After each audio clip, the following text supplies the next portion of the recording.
You wake up to a quiet Sunday morning in Hawaii. The air is warm, the water is still. The ships are lined up in the harbor like steel giants resting after a long week. Some sailors are still asleep. Some are getting ready for breakfast. Some are preparing for church. At Pearl Harbor, December 7, 1941 does not feel like the beginning of anything.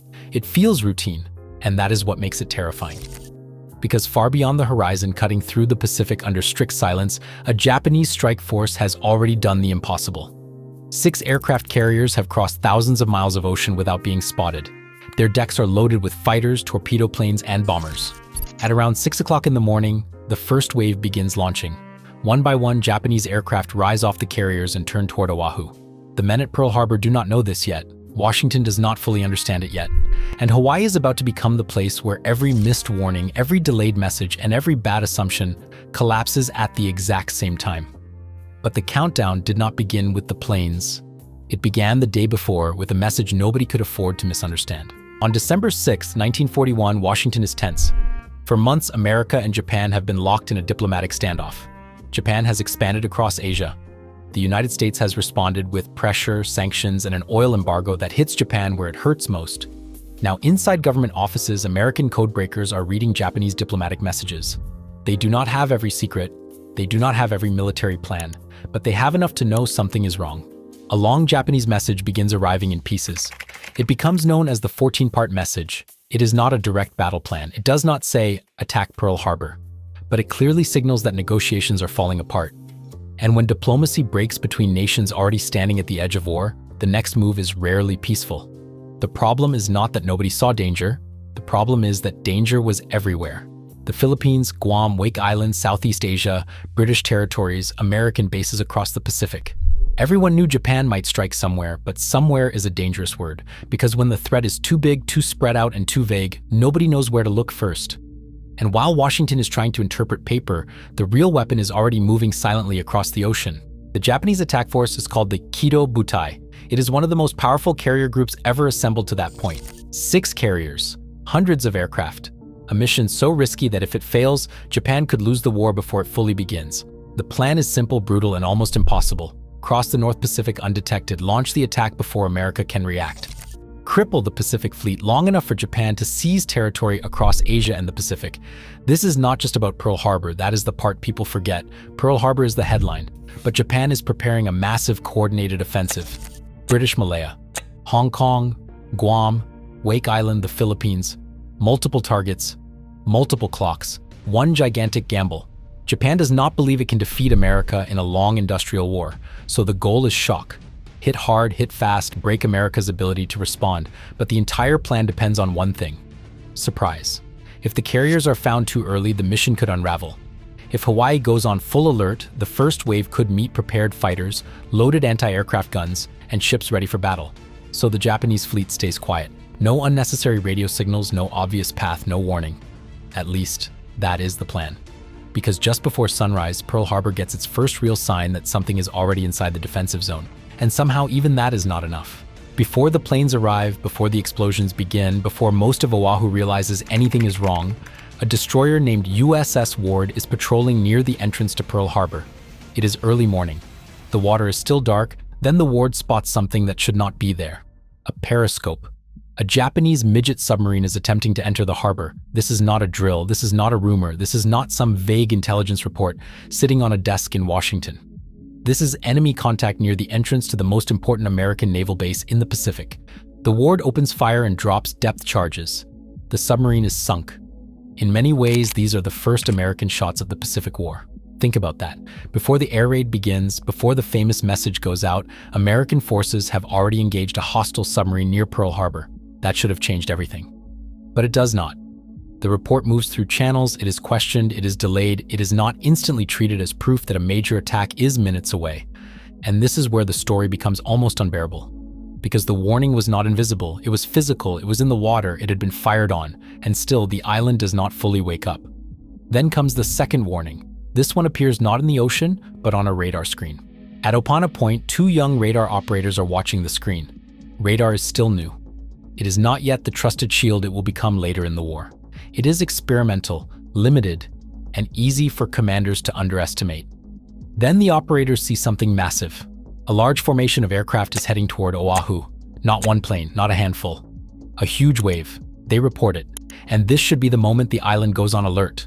Fighters scrambled, guns manned, ships warned. Every command post awake. But the report reaches an officer who believes the planes are probably American B-17 bombers expected from the mainland. It is a reasonable assumption, and that is what makes it so dangerous. The blip is dismissed. The operators stand down. The planes keep coming. In another version of history, that radar warning changes everything. Maybe it gives Pearl Harbor 30 extra minutes. Maybe aircraft get into the sky. Maybe anti-aircraft crews are ready. Maybe Battleship Row is not caught so exposed, but history does not turn on what might have happened. It turns on what did. And what happened is this. The largest warning on the island was mistaken for friendly aircraft. By the time the truth becomes obvious, the first Japanese planes are already over Oahu. At 7:48 a.m., the attack begins. The first wave comes in low and fast. Torpedo planes skim over the water toward Battleship Row. Dive bombers drop onto airfields. Fighters strafe parked aircraft before they can get off the ground. The calm Sunday morning is shredded in seconds. At Ford Island, Wheeler Field, Hickam Field, and across the harbor, men run toward stations that many thought they would never need that morning. The message goes out, Air Raid Pearl Harbor, this is not drill. Those 5 words become one of the most chilling signals in American history. Battleship Row is the centerpiece. The USS Arizona is hit with devastating force. The USS Oklahoma rolls over. The USS West Virginia, California, Nevada, Tennessee, Maryland, and others are damaged in the chaos. Aircraft are parked wingtip to wingtip at airfields, partly to protect against sabotage, but that choice now turns them into easy targets from the air. A decision that made sense for one threat becomes a disaster under another. That is the cruel pattern of Pearl Harbor. Preparations existed, but they were aimed at the wrong danger. America feared sabotage from inside the island. Japan arrived from the sky. And while the harbor burns, another question begins forming beneath the smoke. Japan hit hard, but did it hit the right things? By the time the second wave finishes, the damage is staggering. Ships are burning, aircraft are destroyed. Thousands of Americans are lost, wounded, or missing. The Pacific Fleet has been shocked in its own harbor. Japan has achieved surprise, but not total victory. And this is where the story takes a turn. The American aircraft carriers are not there. Enterprise, Lexington, and Saratoga are away from Pearl Harbor. That absence will matter more than almost anything else, because the war in the Pacific will not be decided by battleships alone. It will be decided by aircraft carriers. Japan also leaves behind something else: Pearl Harbor's oil storage tanks, repair facilities, and submarine base. Those may not look as dramatic as battleships exploding, but strategically they are priceless. If Japan had destroyed the fuel reserves and repair yards, the US Navy's recovery could have been far slower. Instead, Pearl Harbor remains usable. Damaged ships can be repaired, the base can continue operating, the American war machine can begin turning. Japan wins the morning, but it does not finish the job, and that single fact creates one of the biggest ironies of the entire attack. Pearl Harbor was meant to paralyze America. Instead, it awakened it. But before America could strike back, someone had to take the blame. After the attack, the questions come fast. How did this happen? Why was the fleet exposed? Why were the planes parked so closely together? Why did Washington's warnings not become a direct alarm in Hawaii? Why did the USS Ward's submarine report not trigger full emergency action? Why was the radar warning dismissed? 2 men become the faces of the failure. Admiral Husband Kimmel, commander of the Pacific Fleet, and General Walter Short, responsible for Army defense in Hawaii. They are removed from command. To many Americans, it feels simple. Pearl Harbor was attacked on their watch. But history is rarely that clean. Later investigations reopen the argument. Some blame local commanders for not being ready.